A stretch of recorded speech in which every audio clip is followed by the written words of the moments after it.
Disposable Hemorrhoidal Stapler.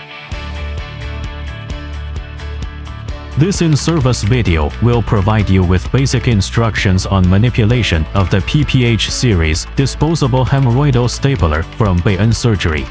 For more information, please refer to the instructions for use included in the package.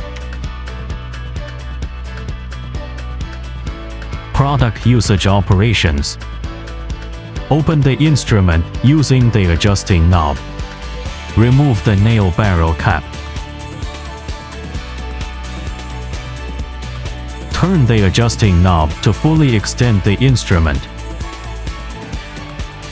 The anvil is advanced into the anode dilator until its tactile feedback indicated that it has passed through the purse string. The adjusting knob should be turned clockwise to close the instrument. When the red line will move into the middle of the green area in the indicator, remove the safety.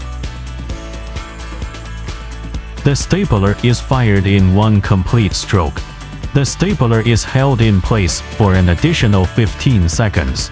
Release the handle, allowing it to return to its original position, and re-engage the insurance. Turn the adjusting knob counterclockwise for 2 complete revolutions to open the instrument. Check the staple line. Please refer to the product instruction manual for more information.